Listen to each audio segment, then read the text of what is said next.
दोस्तों, आज हम इस वीडियो में पहले अध्याय से 7वें अध्याय तक जानेंगे। जो पहला अध्याय इस प्रकार है। दोस्तों, वीडियो शुरू करने से पहले अगर आप इस चैनल में नए हैं तो सब्सक्राइब कर लें और ओम नमः शिवाय कमेंट में लिखिए।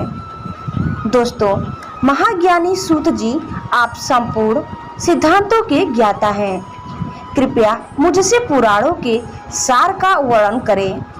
ज्ञान और वैराग्य सहित भक्ति से प्राप्त विवेक की वृद्धि कैसे होती है तथा साधु पुरुष कैसे अपने काम, क्रोध आदि विकारों का निवारण करते हैं। इस कलयुग में सभी जीव आसुरी स्वभाव के हो गए हैं, अतः कृपा करके मुझे ऐसा साधन बताइए जो कल्याणकारी एवं मंगलकारी हो तथा पवित्रता लिए हो।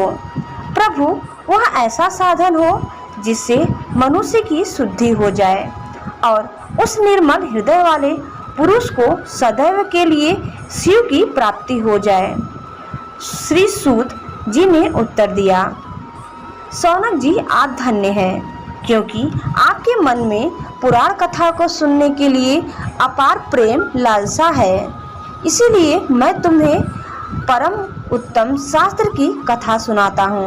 वत्स, संपूर्ण सिद्धांत से संपन्न भक्ति को बढ़ाने वाला तथा शिव जी को संतुष्ट करने वाला अमृत के समान दिव्य शास्त्र है। शिव पुराण इसका पूर्व काल में शिव जी ने ही प्रवचन किया था। गुरुदेव व्यास ने संत कुमार मुनि का उपदेश पाकर आदर पूर्वक इस पुराण की रचना की। यह पुराण कलयुग में मनुष्य के हित का परम साधन है। शिव पुराण परम उत्तम शास्त्र है। इस पृथ्वी लोक में सभी मनुष्यों को भगवान शिव के विशाल स्वरूप को समझना चाहिए। इसे पढ़ना एवं सुनना सर्वसाधन है एवं मनोवांछित फलों को देने वाला है। इससे मनुष्य निष्पाप हो जाता है तथा इस लोक में सभी सुखों का उपभोग करके अंत में शिव लोक को प्राप्त करता है। शिव पुराण में 24,000 श्लोक है, जिसमें 7 संहिताएं हैं। शिव पुराण पर ब्रह्मा परमात्मा के समान गति प्रदान करने वाला है। मनुष्य को पूरी भक्ति एवं संयम पूर्वक इसे सुनना चाहिए। जो मनुष्य प्रेम पूर्वक नित्य इसको वाचता है या इसका पाठ करता है, वह निसंदेह पुण्यात्मा है। भगवान शिव उस विद्वान पुरुष पर प्रसन्न होकर उसे अपना धाम प्रदान करते हैं। प्रतिदिन आदर पूर्वक शिव पुराण का पूजन करने वाले मनुष्य संसार में संपूर्ण भोगों को भोगकर भगवान शिव के पद को प्राप्त करते हैं। वे सदा सुखी रहते हैं। शिव पुराण में भगवान शिव का सर्वस्व है। इस लोक और परलोक में सुख की प्राप्ति के लिए आदर पूर्वक इसका सेवन करना चाहिए। यह निर्मल शिव पुराण धर्म, अर्थ, काम और मोक्ष रूप चारों पुरुषार्थों को देने वाला है। अतः सदा प्रेम पूर्वक इसे सुनना एवं पढ़ना चाहिए। दोस्तों, दूसरा अध्याय। श्री शौनक जी ने कहा, आप धन्य हैं सूत जी, आप परमार्थ तत्व के ज्ञाता है। आपने हम पर कृपा करके हमें यह अद्भुत और दिव्य कथा सुनाई है। भूतल पर इस कथा के समान कल्याण का और कोई साधन नहीं है। आपकी कृपा से यह बात हमने समझ ली है। सूत जी, इस कथा के द्वारा कौन से पापी शुद्ध होते हैं, उन्हें कृपा पूर्वक बताकर इस जगत को कृतार्थ कीजिए। सूत जी बोले, मुने, जो मनुष्य पाप, दुराचार तथा काम, क्रोध, मद, लोभ में निरंतर डूबे रहते हैं, वो भी शिव पुराण पढ़ने अथवा सुनने से शुद्ध हो जाते हैं तथा उनके पापों का पूर्णतया नाश हो जाता है। इस विषय में मैं तुम्हें एक कथा सुनाता हूँ। बहुत पहले की बात है। किरातों के नगर में देवराज नाम का एक ब्राह्मण रहता था। वह ज्ञान में दुर्बल, गरीब तथा रस बेचने वाला तथा वैदिक धर्म से विमुख था। वह स्नान संध्या नहीं करता था तथा उसमें वैश्य वृद्धि बढ़ती ही जा रही थी। वह भक्तों को ठगता था। उसने अनेक मनुष्यों को मारकर उन सबका धन हड़प लिया था। उस पापी ने थोड़ा सा भी धन धर्म के काम में नहीं लगाया था। वह वेश्यागामी तथा आचार भ्रष्ट था। एक दिन वह घूमता हुआ दैव योग में प्रतिष्ठापुर सुझी यानी प्रयाग जा पहुंचा। वहां उसने एक विशालय देखा जहां से साधु महात्मा एकत्र हुए थे। देवराज वहीं ठहर गया। वहां रात में उसे ज्वर आ गया और उसे बड़ी पीड़ा होने लगी। वहीं पर एक ब्राह्मण देवता शिव पुराण की कथा सुन रहे थे। ज्वर में पड़ा देवराज भी ब्राह्मण के मुख से शिव कथा को निरंतर सुनता जा रहा था। एक मास बाद देवराज ज्वर से पीड़ित अवस्था में चल पड़ा। यमराज के दूत उसे बांधकर यमपुरी ले गए। तभी वहां शिवलोक से भगवान शिव के पार्षदगण आ गए। वे कर्पूर के समान उज्जवल थे। उनके हाथ में त्रिशूल, संपूर्ण शरीर पर भस्म और गले में रुद्राक्ष की माला उनके शरीर की शोभा बढ़ा रही थी। उन्होंने यमराज के दूतों को मार पीटकर देवराज को यमदूतों के चंगुल से छुड़ा लिया और वे उसे अपने अद्भुत विमान में बिठाकर जब कैलाश पर्वत पर ले जाने लगे तो यमपुरी में कोलाहल मच गया, जिसे सुनकर यमराज अपने भवन से बाहर आए। साक्षात रुद्रों के समान प्रतीत होने वाले इन दूतों का धर्मराज ने विधि पूर्वक पूजन कर ज्ञान दृष्टि से सारा मामला जान लिया। उन्होंने भय के कारण भगवान शिव के दूतों से कोई बात नहीं पूछी। तत्पश्चात शिवदूत देवराज को लेकर कैलाश चले गए और वहां पहुंचकर उन्होंने ब्राह्मण को कौड़ावतार भगवान शिव के हाथों में सौंप दिया। शौनक जी ने कहा, महाभाग सूत जी, आप सर्वज्ञ हैं। आपकी कृपा प्रसाद से मैं कृतार्थ हुआ। इस इतिहास को सुनकर मेरा मन आनंदित हो गया। अतः भगवान शिव में प्रेम बढ़ाने वाली दूसरी कथा भी कहिए। दोस्तों, अब तीसरी अध्याय। श्री सूत जी बोले, शौनक सुनो, मैं तुम्हारे सामने एक अन्य गोपनीय कथा का वर्णन करूंगा, क्योंकि तुम शिव भक्तों में अग्रगण्य व देव वेदताओं में श्रेष्ठ हो। समुद्र के निकटवर्ती प्रदेश में वास्कल नामक गांव है, जहां वैदिक धर्म से विमुख महापापी मनुष्य रहते हैं। वे सभी दुष्ट हैं एवं उनका मन दूषित विषय भोगों में ही लगा रहता है। वे देवताओं एवं भाग्य पर विश्वास नहीं करते। वे सभी कुटिल वृत्ति वाले हैं, किसानी करते हैं और विभिन्न प्रकार के अस्त्र शस्त्र रखते हैं। वे व्यभिचारी हैं। वे इस बात से पूर्णतः अनजान है कि ज्ञान, वैराग्य तथा सधर्म ही मनुष्य के लिए परम पुरुषार्थ है। वे सभी पशु बुद्धि हैं। अन्य समुदाय के लोग भी उन्हीं की तरह बुरे विचार रखने वाले धर्म से विमुख हैं। वे नित्य कुकर्म में लगे रहते हैं एवं सदा विषय भोगों में डूबे रहते हैं। वहाँ की स्त्रियां भी बुरे स्वभाव की, स्वेच्छाचारी, पाप में डूबी, कुचिल सोच वाली और व्यभिचारिणी हैं। वे सभी सद्व्यवहार तथा सदाचार से सर्वथा शून्य हैं। वहाँ सिर्फ दुष्टों का निवास है। वास्कल नामक गांव में विदुंग नाम का एक ब्राह्मण रहता था। वह अधर्मी, दुरात्मा एवं महापापी था। उसकी स्त्री बहुत सुंदर थी। उसका नाम चंचुला था।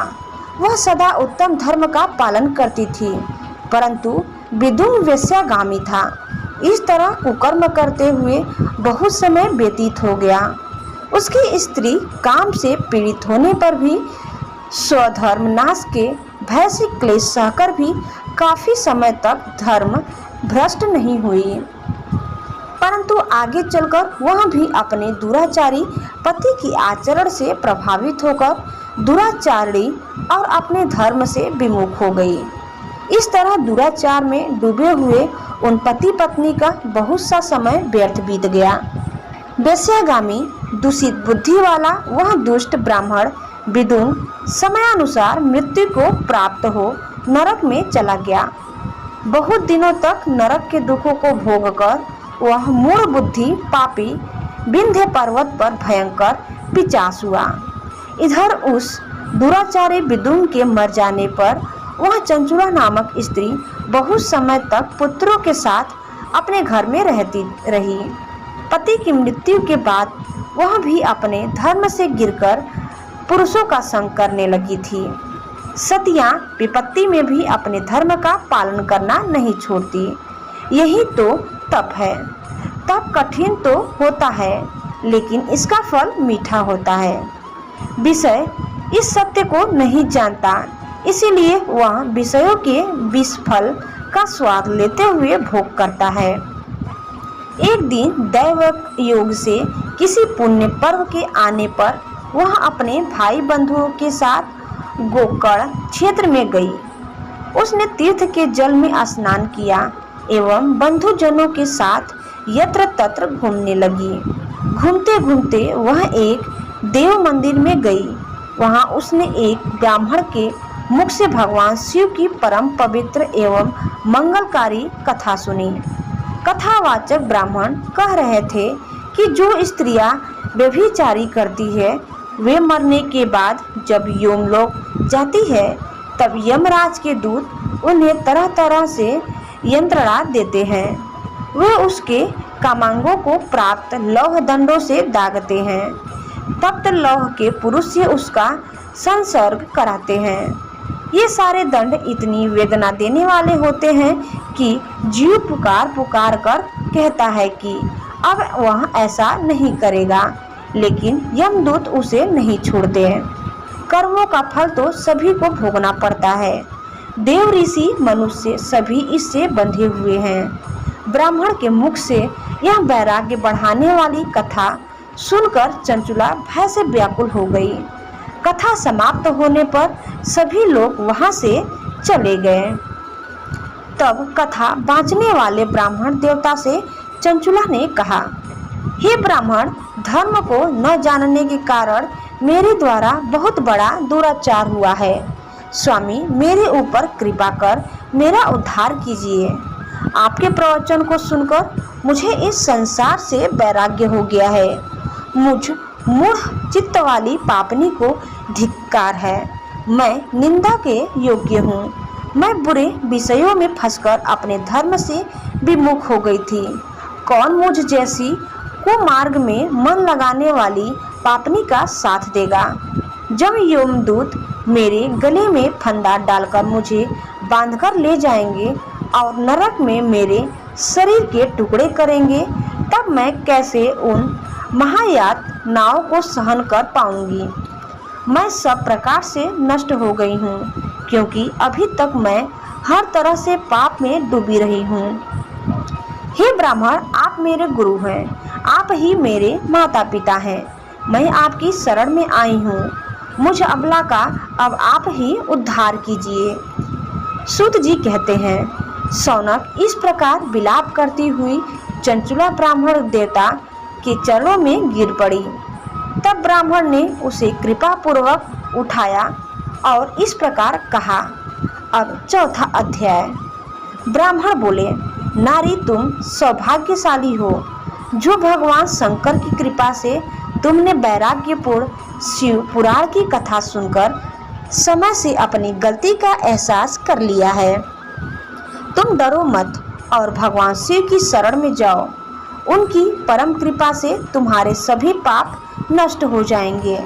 मैं तुम्हें भगवान शिव की कथा सहित वह मार्ग बताऊंगा जिससे द्वारा तुम्हें सुख देने वाली उत्तम गति प्राप्त होगी।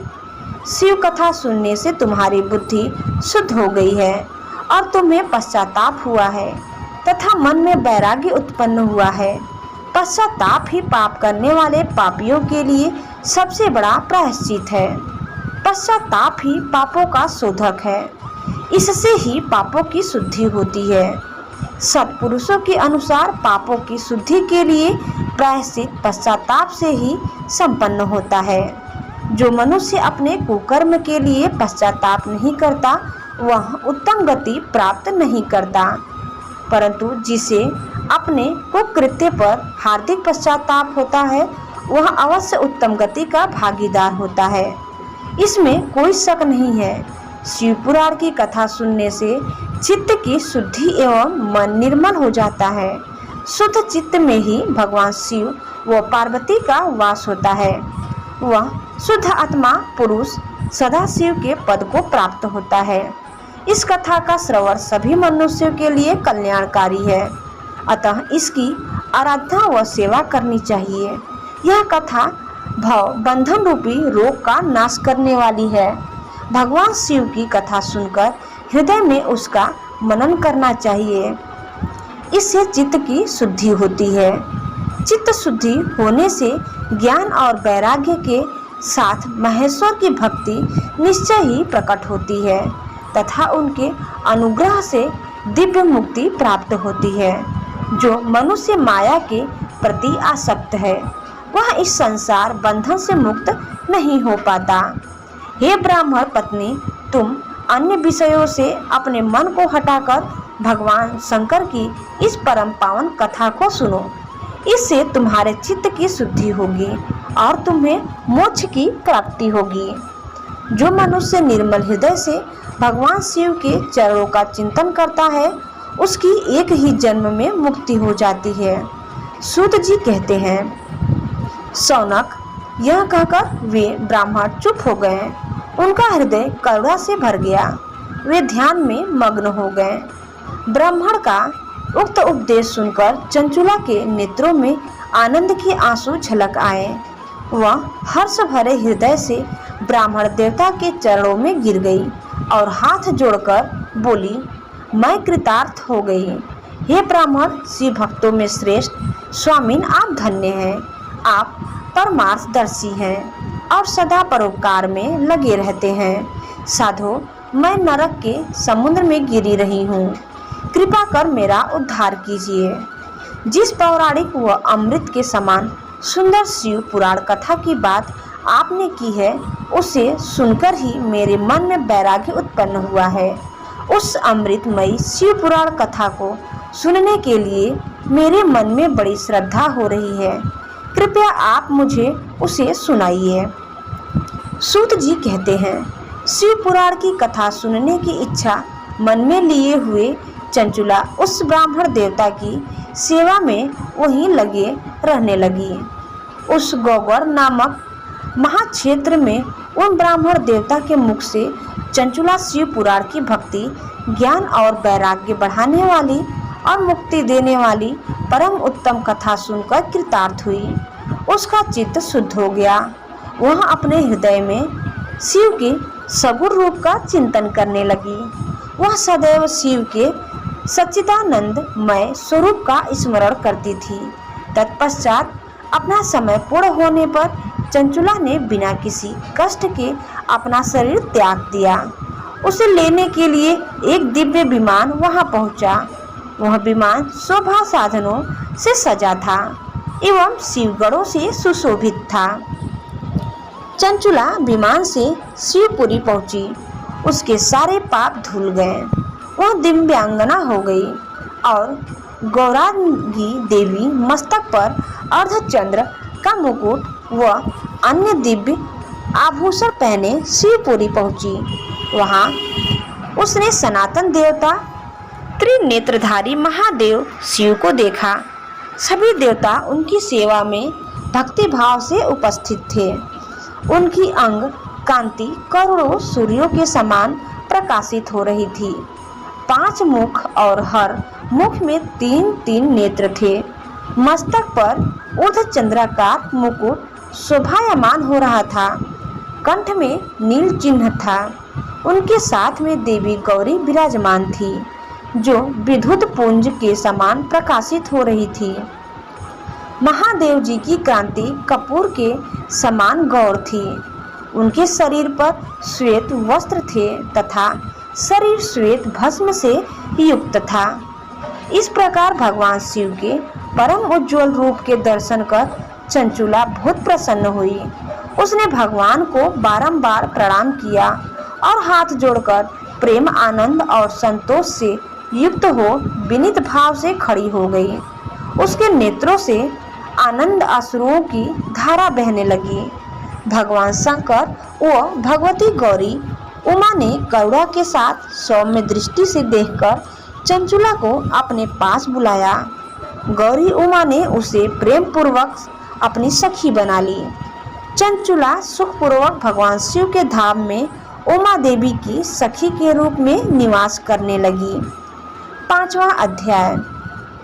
सूत जी बोले, सौनक, एक दिन चंचुला आनंद में मग्न उमा देवी के पास गई और दोनों हाथ जोड़कर उनकी स्तुति करने लगी। चंचुला बोली, हे गिरिराज नंदिनी स्कंद माता उमा, आप सभी मनुष्यों एवं देवताओं द्वारा पूज्य तथा समस्त सुखों को देने वाली हैं। आप शंभु प्रिया है, आप ही सगुणा और निर्गुणा है। हे सच्चिदानंद स्वरूपिणी, आप ही प्रकृति की पोषक है। हे माता, आप ही संसार की सृष्टि, पालन और संहार करने वाली हैं। आप ही ब्रह्मा, विष्णु और महेश को उत्तम प्रतिष्ठा देने वाली परम शक्ति है। सूत जी कहते हैं, सौनक, सद्गति प्राप्त चंचुला इस प्रकार देवी की स्तुति कर शांत हो गई। उसकी आंखों में प्रेम के आंसू उमड़ आए। तब शंकर प्रिया भक्त वत्सला उमा देवी ने बड़े प्रेम से चंचुला को चुप कराते हुए कहा, सखी चंचुला, मैं तुम्हारी स्तुति से प्रसन्न हूँ। बोलो, क्या वर मांगती हो? चंचुला बोली, हे गिरिराज कुमारी, मेरे पति विदुंग इस समय कहाँ हैं? उनकी कैसी हुई है? मुझे बताइए और कुछ उपाय कीजिए ताकि हम फिर से मिल सकें। हे महादेवी, मेरे पति एक शूद्र जाति वेश्या के प्रति आसक्त थे और पाप में ही डूबे रहते थे। गिरजा बोली, बेटी, तुम्हारा पति विदुंग बड़ा पापी था। उसका अंत बड़ा भयानक हुआ। वेश्या का उपभोग करने के कारण वह मूर्ख नरक में अनेक वर्षों तक अनेक प्रकार के दुख भोगकर अब शेष पाप को भोगने के लिए विंध्य पर्वत पर पिशाच की योनि में रह रहा है। वह दुष्ट वही वायु पीकर रहता है और सब प्रकार के कष्ट सहता है। सूत जी कहते हैं, सौनक, गौरी देवी की यह बात सुनकर चंचुला अत्यंत दुखी हो गई। फिर मन को किसी तरह स्थिर करती हुई दुखी हृदय से माँ गौरी से उसने एक बार फिर पूछा, हे महादेवी, मुझ पर कृपा कीजिए और मेरे पापी पति का अब उद्धार कर दीजिए। कृपा करके मुझे वह उपाय बताइए जिससे मेरे पति को उत्तम गति प्राप्त हो सके। गौरी देवी ने कहा, यदि तुम्हारा पति विदुंग शिव पुराण की पुण्यमयी उत्तम कथा सुने तो वह इस दुर्गति को प्राप्त करके उत्तम गति का भागी हो सकता है। अमृत के समान मधुर गौरी देवी का यह वचन सुनकर चंचुला ने दोनों हाथ जोड़कर मस्तक झुकाकर उन्हें बारंबार प्रणाम किया तथा प्रार्थना की कि मेरे पति को शिव पुराण सुनाने की व्यवस्था कीजिए। ब्राह्मण पत्नी चंचुला के बार बार प्रार्थना करने पर शिवप्रिया गौरी देवी ने भगवान शिव की महिमा का गान करने वाले गंधर्वराज तुम्बुरो को बुलाकर कहा, तुम्बुरो, तुम्हारी भगवान शिव में प्रीति है। तुम मेरे मन की सभी बातें जानकर मेरे कार्यों को सिद्ध करते हो। तुम मेरी इस सखी के साथ विंध्य पर जाओ। वहाँ एक महाघोर और भयंकर पिशाच रहता है। पूर्व जन्म में वह पिशाच विदुंग नामक ब्राह्मण मेरी इस सखी चंचुला का पति था। वह वेश्यागामी हो गया। उसने स्नान, संध्या आदि नित्य कर्म छोड़कर अपवित्र रहने लगा। क्रोध के कारण उसकी बुद्धि भ्रष्ट हो गई। दुर्जनों से उसकी मित्रता तथा सज्जनों से द्वेष बढ़ गया था। वह अस्त्र शस्त्र से हिंसा करता, लोगों को सताता और उनके घरों में आग लगा देता था। चांडालों से दोस्ती करता, वह रोज वेश्या के पास जाता था। पत्नी को त्याग कर दुष्ट लोगों से दोस्ती कर उन्हीं के संपर्क में रहता था। वह मृत्यु तक दुराचार में फंसा रहा। मृत्यु के बाद उसे पापियों के भोग स्थान यमपुर ले जाया गया। वहां घोर नरकों को सहकर इस समय वह विंध्य पर्वत पर पिशाच बनकर रह रहा है और पापों का फल भोग रहा है। तुम उसके सामने परम पुण्यमयी पापों का नाश करने वाली शिव पुराण की दिव्य कथा का प्रवचन करो। इस कथा को सुनने से उसका हृदय सभी पापों से मुक्त होकर शुद्ध हो जाएगा और वह प्रेत योनि से मुक्त हो जाएगा। दुर्गति मुक्त होने पर उस विदुंग नामक पिशाच को विमान पर बिठाकर तुम भगवान शिव के पास ले आना। सूत जी कहते हैं, सौनक माँ उमा का आदेश पाकर गंधर्वराज तुम्बुरो प्रसन्नता पूर्वक अपने भाग्य की सराहना करते हुए चंचुला को साथ लेकर विमान से पिशाच के निवास स्थान विंध्य पर्वत गया। वहां पहुंचकर उसने उस विकराल आकृति वाले पिशाच को देखा। उसका शरीर विशाल था, उसकी ठोड़ी बड़ी थी। वह कभी हंसता, कभी रोता, कभी उछलता था। महाबली तुम्बुरो ने विदुंग नामक पिशाच को पासों से बांध लिया। उसके पश्चात तुम्बुरो ने शिव पुराण की कथा बांचने के लिए स्थान तलाश कर मंडप की रचना की। शीघ्र ही इस बात का पता लोगों को चल गया कि एक पिशाच के उद्धार हेतु देवी पार्वती की आज्ञा से तुम्बुरो शिव पुराण की अमृत कथा सुनाने विंध्य पर्वत पर आया है। उस कथा को सुनने के लोभ से बहुत से देवर्षि वहां पहुंच गए। सभी को आदर पूर्वक स्थान दिया गया। पिशाच विदुंग को पासों में बांधकर आसन पर बिठाया गया और तब तुम्बुरो ने परम उत्तम शिव पुराण की अमृत कथा का गान शुरू किया। उसने पहली विंध्येश्वर संहिता से लेकर 7वीं वायु संहिता तक शिव पुराण की कथा का स्पष्ट वर्णन किया। सातों संहिताओं सहित शिव पुराण को सुनकर सभी श्रोता कृतार्थ हो गए। परम पुण्यमय शिव पुराण को सुनकर पिशाच सभी पापों से मुक्त हो गया और उसने पिशाच शरीर का त्याग कर दिया। शीघ्र ही उसका रूप दिव्य हो गया। उसका शरीर गौर वर्ण का हो गया। शरीर पर श्वेत वस्त्र एवं पुरुषों के आभूषण आ गए। इस प्रकार दिव्य देहधारी होकर विदुंग अपनी पत्नी चंचुला के साथ स्वयं भी भगवान शिव का गुणगान करने लगा। उसे इस दिव्य रूप में देखकर सभी को बहुत आश्चर्य हुआ। उसका मन परम आनंद से परिपूर्ण हो गया। सभी भगवान महेश्वर के अद्भुत चरित्र को सुनकर कृतार्थ हो गए। उनका यशोगान करते हुए अपने अपने धाम को चले गए। विदुंग अपनी पत्नी चंचुला के साथ विमान में बैठकर शिवपुरी की ओर चल दिए। महेश्वर के गुणों का गान करता हुआ विदुंग अपनी पत्नी चंचुला व तुम्बुरो के साथ शीघ्र ही शिव धाम पहुँच गया। भगवान शिव व देवी पार्वती ने उसे अपना पार्षद बना लिया। दोनों पति पत्नी सुखपूर्वक भगवान महेश्वर एवं देवी गौरी के श्री चरणों में अविचल निवास पाकर धन्य हो गए। छठा अध्याय। सौनक जी कहते हैं, महाप्राज्ञ सूत जी, हम धन्य एवं शिव भक्तों को श्रेष्ठ हैं। हम पर कृपा कर हमें कल्याणमय शिव पुराण के श्रवण की विधि बताइए, जिससे सभी श्रोताओं का संपूर्ण उत्तम फल की प्राप्ति हो।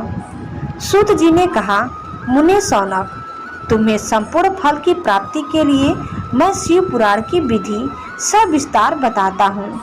सर्वप्रथम किसी ज्योतिषी को बुलाकर दान से संतुष्ट कर उससे कथा का शुभ मुहूर्त निकलवाना चाहिए और उसकी सूचना का संदेश सभी लोगों तक पहुंचाना चाहिए कि हमारे यहाँ शिव पुराण की कथा होने वाली है। अपने कल्याण की इच्छा रखने वाले को इसे सुनने अवश्य पधारना चाहिए। देश देश में जो भी भगवान शिव के भक्त हो तथा शिव कथा के कीर्तन और श्रवण के उत्सुक हो, उन सभी को आदर पूर्वक बुलाना चाहिए और उनका आदर सत्कार करना चाहिए। शिव पुराण सुनने के लिए मंदिर, तीर्थ, वन प्रांत अथवा घर में ही उत्तम स्थान का निर्माण करना चाहिए। केले के खंभों से सुशोभित कथा मंडप तैयार कराएं। उसे सब ओर फल, पुष्प, सुंदर चंदोवे से अलंकृत करना चाहिए। चारों कोने पर ध्वज लगाकर उसे विभिन्न सामग्री से सुशोभित करें।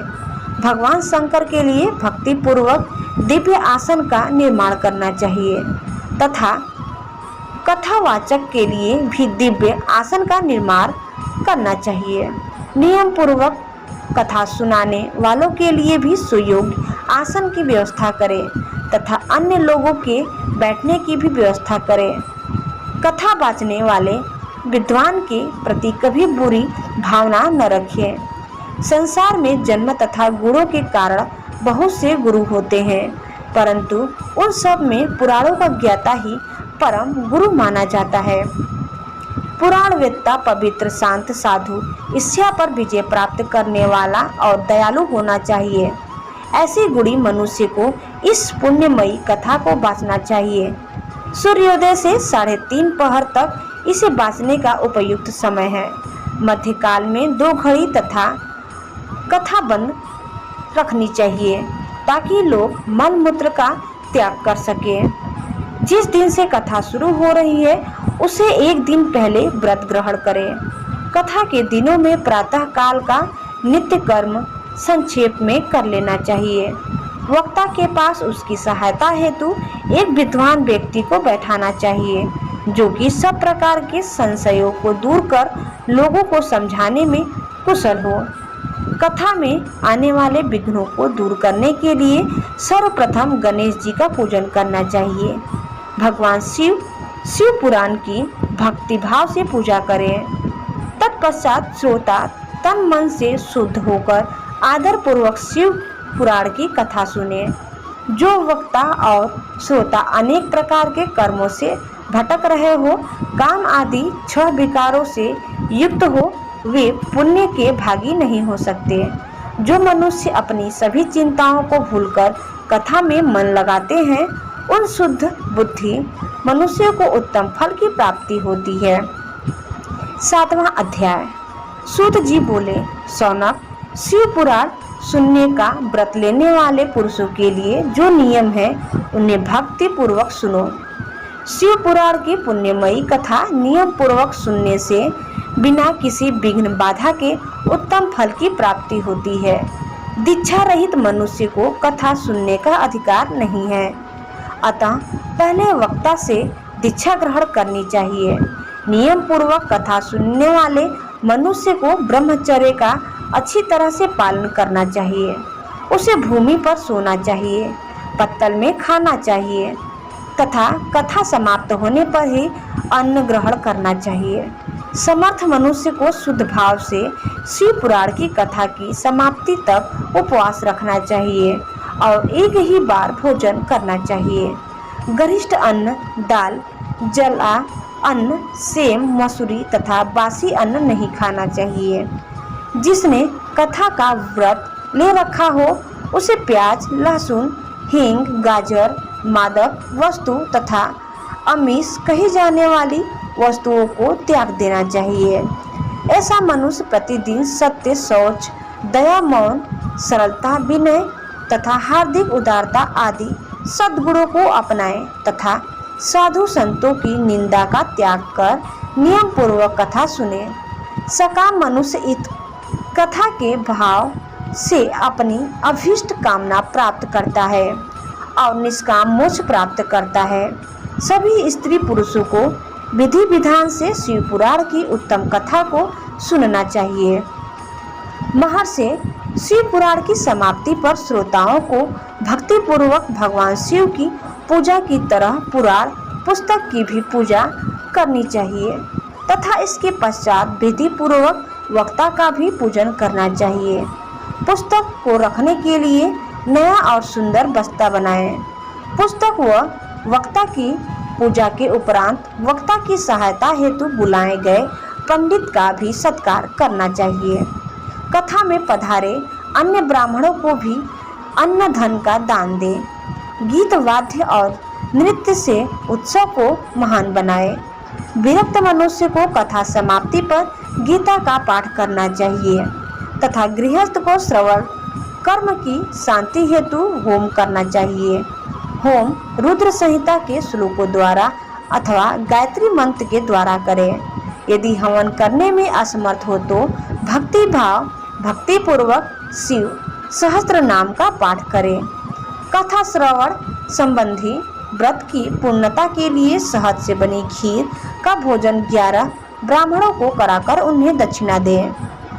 समृद्ध मनुष्य 3 तोले सोने का एक सुंदर सिंहासन बनाए और उसके ऊपर लिखी अथवा लिखाई हुई शिव पुराण की लिखी पोथी विधि पूर्वक स्थापित करें तथा पूजा करके दक्षिणा चढ़ाएं। फिर आचार्य का वस्त्र आभूषण एवं गंध से पूजन करके दक्षिणा सहित वह पुस्तक उन्हें भेंट कर दें। शौनक इस पुराण के दान के प्रभाव से भगवान शिव का अनुग्रह पाकर मनुष्य भव बंधन से मुक्त हो जाता है। शिव पुराण को विधि पूर्वक संपन्न करने पर यह संपूर्ण फल देता है तथा भोग और मोक्ष प्रदान करता है। मुने, शिव पुराण का सारा महात्म्य जो संपूर्ण फल देने वाला है मैंने तुम्हें सुना दिया है। अब आप और क्या सुनना चाहोगे? श्रीमान, शिव पुराण सभी पुराणों के माथे का तिलक है। जो मनुष्य सदा भगवान शिव का ध्यान करते हैं, जिनकी वाणी शिव के गुरु की स्तुति करती है और जिनके दोनों कान उनकी कथा सुनते हैं, उनका जीवन सफल हो जाता है। वे संसार सागर से पार हो जाते हैं। ऐसे लोग इहलोक और परलोक में सदा सुखी रहते हैं। भगवान शिव के सच्चिदानंदमय स्वरूप का स्पर्श पाकर ही समस्त प्रकार के कष्टों का निवारण हो जाता है। उनकी महिमा जगत के बाहर और भीतर दोनों जगह विद्यमान है। उन आनंद रूप परम शिव की मैं शरण लेता हूँ। दोस्तों, आज के लिए बस इतना ही। अब हम जानेंगे दूसरे वीडियो में दूसरी अध्याय यानी दूसरे भाग में। तब तक के लिए जय भोलेनाथ, हर हर महादेव।